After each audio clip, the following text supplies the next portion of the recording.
It's called Gougères. Big. Oh, what is that smell?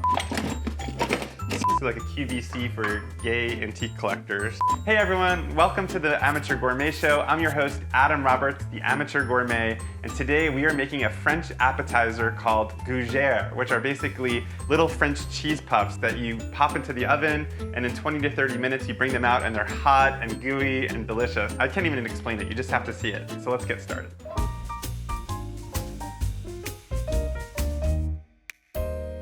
All right, so this recipe can be made in lots of different ways. You can make it with cheddar, which actually this recipe comes to us from Renee Erickson, a Seattle chef who's an amazing chef, and it's from her new cookbook, Getaway. She makes hers with sharp white cheddar. I'm doing it with two European cheeses. So this is Gruyere, which I thought was French, but actually after asking an expert, that expert is Alexa, I asked her, and she told me that this is actually a Swiss cheese. Gruyere is Swiss. And then this is Comté, which is the French version of Gruyere. What's the difference? Well, they're both sort of nutty. They're both cow's milk cheeses. The Gruyere from Switzerland is aged just 3 months. The Comté from France is aged anywhere between 6 and 12 months. But you can do this with Gruyere, you can do this with Comté, and you can do this with cheddar. Anything that's sort of really flavorful, semi-hard that you can grate. So now we're going to grate it, and I'm going to try to get 3 cups.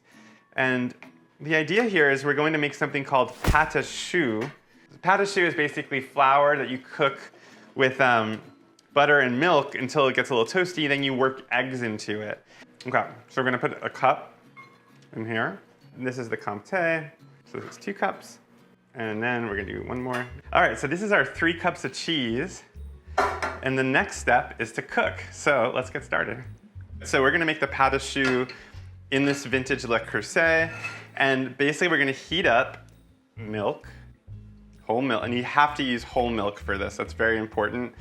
And we're gonna add a stick of butter. Otherwise, this wouldn't be French, would it? The other thing we're gonna add to this is some salt. And you really just wanna eyeball it. I think this is about a teaspoon, but this is the only way you're really gonna be able to work salt into this. So we're gonna do some fresh nutmeg, which always smells so good. We're gonna do a little cayenne for just some whimsical heat. We don't want it to be spicy, but you want like a little burning in the back of your throat.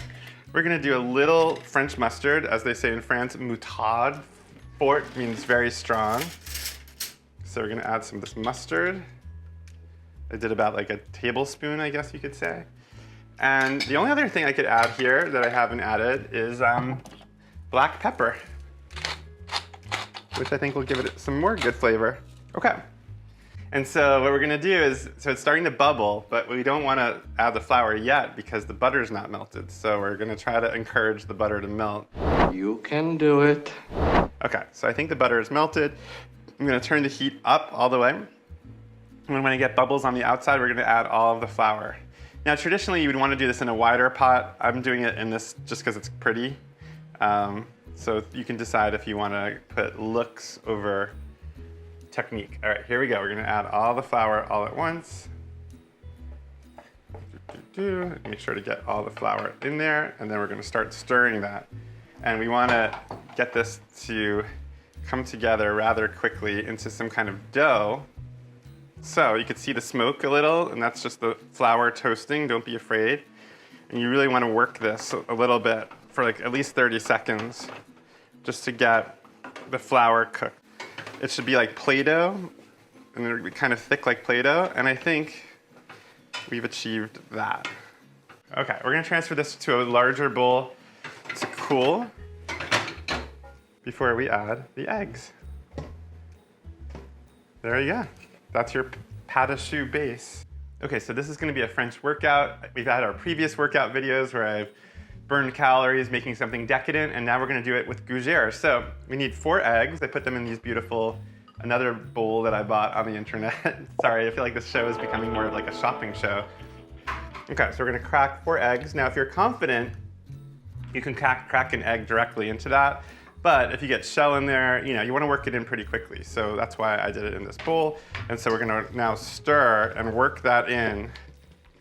And we're gonna basically go until that's completely worked in. And now you can see the steam coming off it.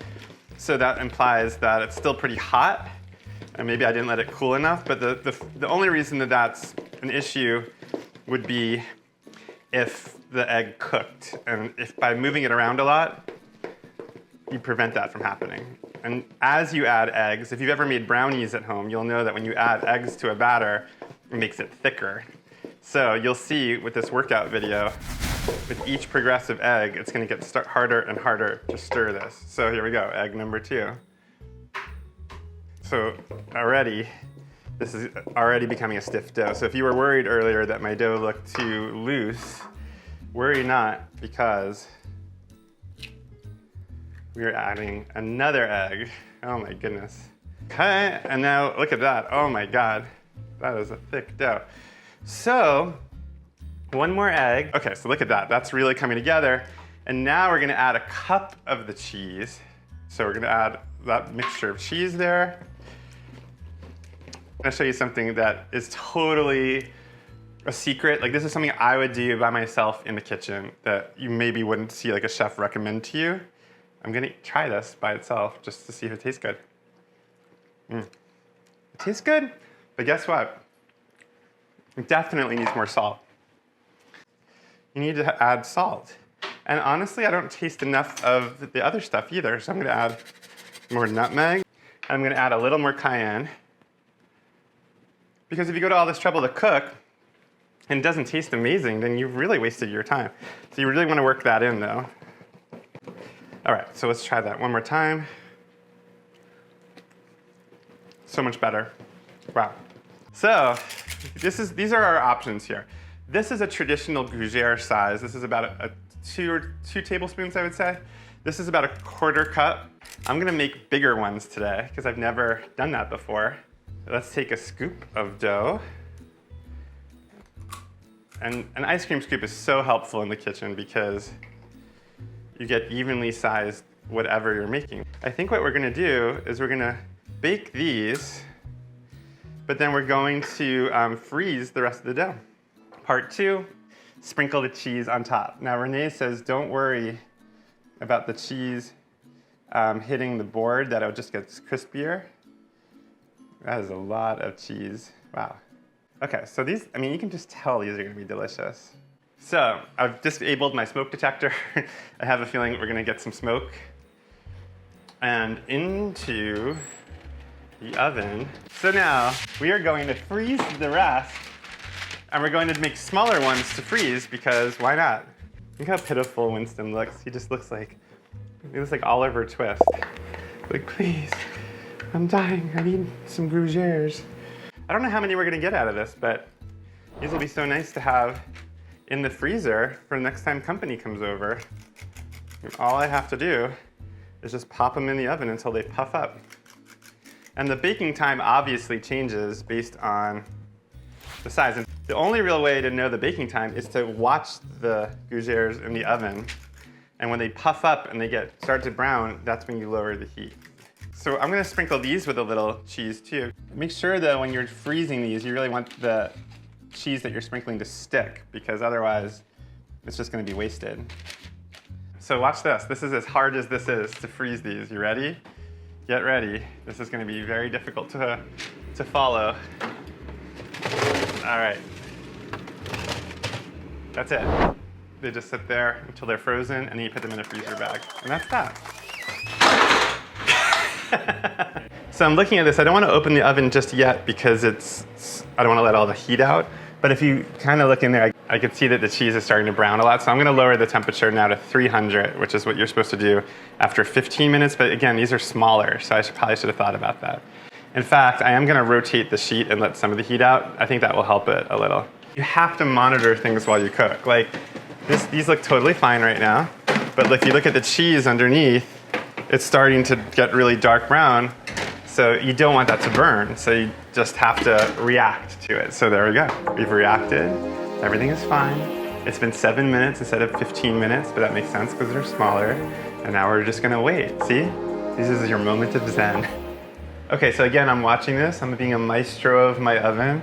And I'm noticing that the cheese that's surrounding the puffs are not burning as much because I lowered it to 300, but the actual cheese on top of the puffs is not browning as much. So I'm gonna actually raise this now to 350. And this is really what I would do if I was alone, not on a video. I just sort of adjust based on what I'm looking at. Okay, so this is the part of cooking that separates normal home cooks from chefs, and that is taking things to the very edge. And if you look, I don't know if you can see, these are golden and they're beautiful and they're puffed and they look amazing. But I want them to be even darker. I want them to look like the cover of a magazine. And to do that, you just have to have patience. So we're gonna take these out and we're gonna poke them to keep them from collapsing. All right, here we go. Wow. All right, look at those babies. They look amazing. All right, we've got Gougères. And now Renee, in her video, pokes them with a cake tester to sort of let the air out. Oh. So they don't collapse, but I don't have a cake tester.